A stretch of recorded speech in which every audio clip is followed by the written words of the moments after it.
Now let's continue with assessment procedure. तो अगले section पे हम आगे बढ़ते हैं 142A। ये थियोरेटिकल है, छोटा सा है, जल्दी जल्दी इसको देखते हैं। बेसिकली वैल्यूएशन का सेक्शन है।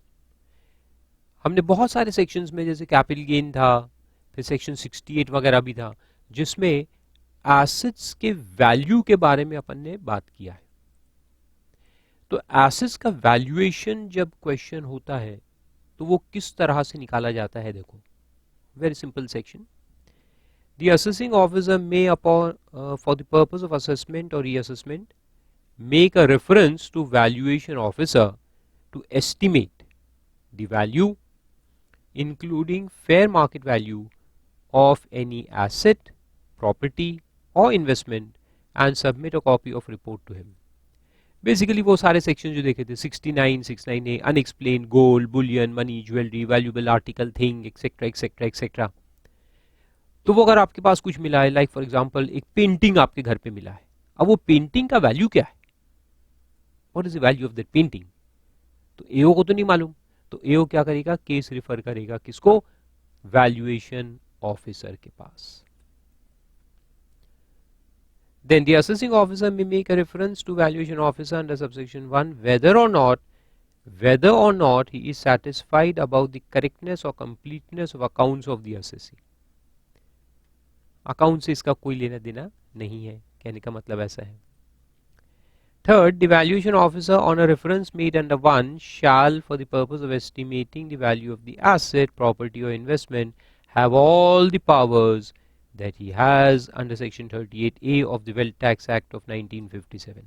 अब वेल्थ टैक्स एक्ट अपने आप में तो खत्म हो गया है, लेकिन ये जो ऑफिसर्स है एक्चुअली वैल्यूएशन ऑफिसर, ये वहीं के हैं, वेल्थ टैक्स में पहले होते थे, तो उनको सेक्शन 38A के पावर्स जो है वो अभी भी रहेंगे। Then the valuation officer shall estimate the value of the asset, property or investment after taking into account such evidence as the assessee may produce, like invoice copy and all, and other evidence in his possession gathered after giving an opportunity of being heard to the assessee.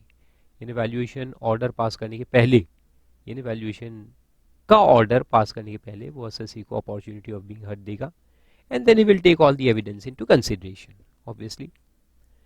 Then valuation officer may estimate the value of the asset, property, investment to the best of his judgment if the assessee does not cooperate or comply with the directions. अगर assessee cooperate नहीं करता तो वो best judgment value निकालेगा, यानी वो अपने हिसाब से फिर वैल्यूएशन कर डालेगा जो उसको सही लगता है।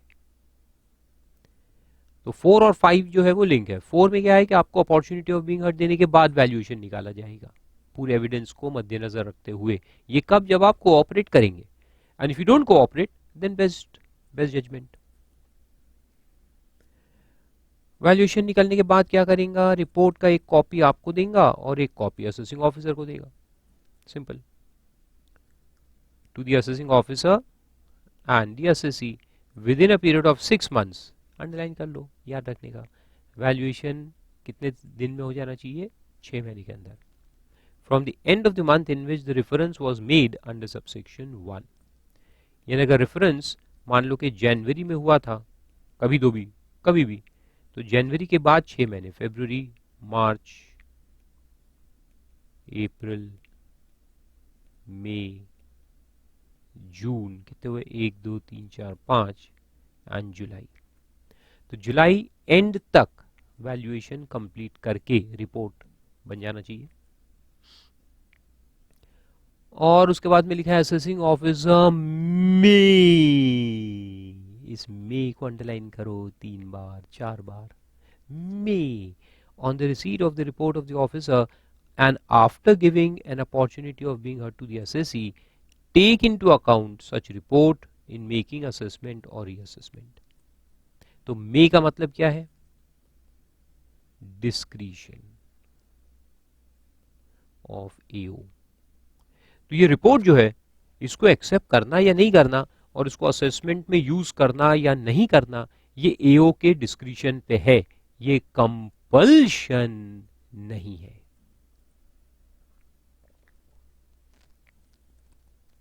तो क्वेश्चन आएगा is the assessing officer bound by the report of valuation officer, तो अपन लिखेंगे नो।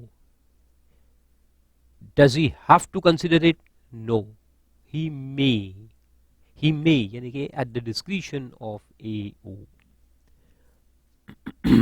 और अगर कंसिडर करना भी है तो उसके लिए फिर से क्या दिया है, after giving opportunity of being heard to the assessee, तो एक बार और उसको अपॉर्चुनिटी ऑफ बीइंग हर्ड देना पड़ेगा असेसी को before using this report for the purpose of assessment.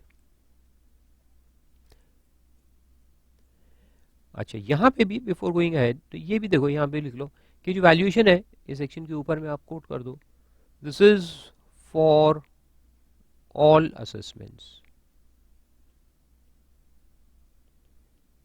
for all types of assessments, 143, 144, 147, 153A। ठीक है, तो वैल्यूएशन कोई भी असेसमेंट में काम आ सकता है ना, तो अपन करवा सकते हैं। ठीक है।